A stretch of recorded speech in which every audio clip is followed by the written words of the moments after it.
اور جب بیوی نے ہانڈی سے سالن نکالنا چاہا تو کیا دیکھتی ہے کہ وہ خون ہی خون ہے۔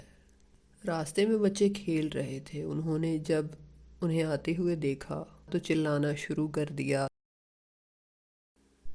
بسم اللہ الرحمن الرحیم، السلام علیکم، ویلکم ٹو سٹوری ویڈز۔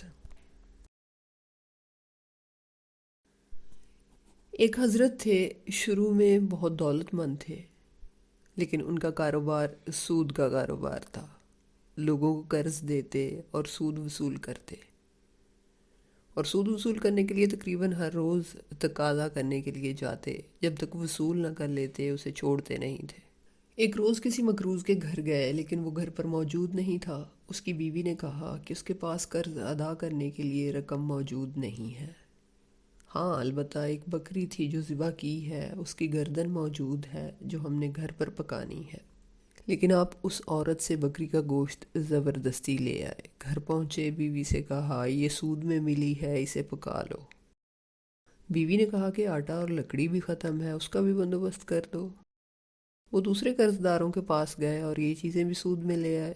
جب کھانا تیار ہو گیا تو کسی سوالی نے آواز دی کہ بھوکا ہوں، کچھ کھانے کو دے دو۔ انہوں نے اندر سے ہی اس سائل کو جھڑک دیا، سائل چلا گیا۔ اور جب بیوی نے ہانڈی سے سالن نکالنا چاہا تو کیا دیکھتی ہے کہ وہ خون ہی خون ہے۔ بیوی نے حیران ہو کر شوہر کی طرف دیکھا اور کہا کہ اپنی شرارتوں اور کنجوسی کا نتیجہ دیکھ لو۔ اب انہوں نے یہ ماجرا دیکھا تو حیرت زدہ رہ گئے۔ اس واقعے نے ان کی زندگی میں انقلاب برپا کر دیا۔ اسی وقت اپنی بے راہ روی سے توبہ کی اور ایک روز باہر نکلے۔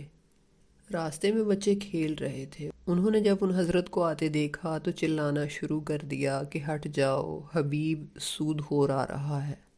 جی ہاں، ان کا نام حبیب تھا، اور پھر ساتھ میں یہ بھی کہا کہ ہم پر اگر اس کی گرد بھی پڑ گئی تو ہم بھی اسی جیسے ہو جائیں گے۔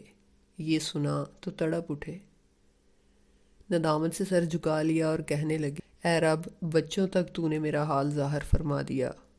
خواجہ حسن بصری رحمۃ اللہ علیہ کی خدمت میں حاضر ہوئے، توبہ کی، سب قرض داروں کا قرض معاف کر دیا، اپنا سارا مال و اسباب اللہ کی راہ میں دے ڈالا۔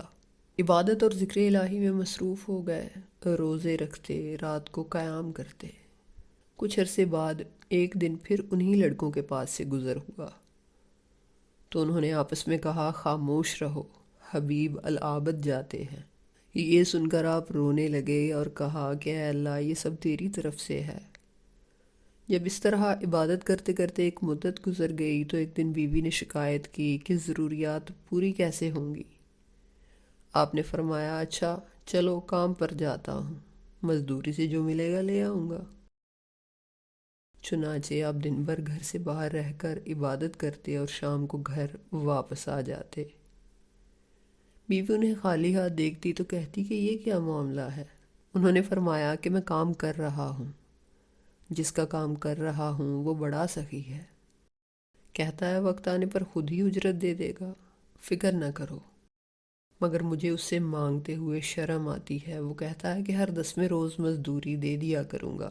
بیوی نے 10 دن صبر کر لیا۔ جب آپ 10ویں روز بھی شام کو خالی ہاتھ گھر واپس جانے لگے تو راستے میں آپ کو خیال آیا کہ اب بیوی کو کیا جواب دوں گا۔ اسی حال میں گھر پہنچے تو عجیب ماجرا دیکھا، عمدہ عمدہ کھانے تیار تھے۔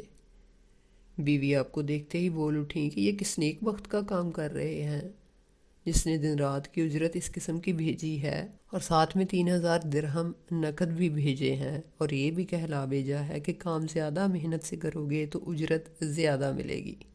جب آپ نے یہ دیکھا تو آنکھیں پھر سے اشکبار ہو گئیں۔ خیال گزرا کہ خدائے پاک نے ایک گناہ گار بندے کی 10 روز کی عبادت کا یہ صلہ دیا، تو اگر زیادہ دل سے عبادت کروں گا تو نہ جانے کیا کچھ مل جائے۔ یہ خیال آتے ہی خلائق دنیا سے بالکل الگ ہو گئے اور ایسی عبادتیں اور ریاضتیں کیں کہ اسرار الہی بے نقاب ہونے لگے، اور کہا یہ جاتا ہے کہ آپ مستجاب الدعوات ہو گئے تھے، یعنی جن کی دعائیں قبول ہوتی ہیں۔ ان کا پورا نام حضرت خواجہ حبیب اجمی رحمۃ اللہ علیہ ہے، بڑے ہی جلیل القدر اولیاء میں سے ہوئے ہیں، اور آپ حضرت خواجہ حسن بصری رحمۃ اللہ علیہ کے خلیفہ تھے۔ اور یقیناً گناہوں سے نیکیوں کی طرف ہجرت کرنا ایک بہت اعلیٰ مقام رکھتا ہے، اور باب التوبہ ہر اس انسان کے لیے کھلا ہے جو اس ہجرت پر آمادہ ہو۔ اپنا بہت سا خیال رکھیے گا، دعاؤں میں یاد رکھیے گا۔ اللہ حافظ۔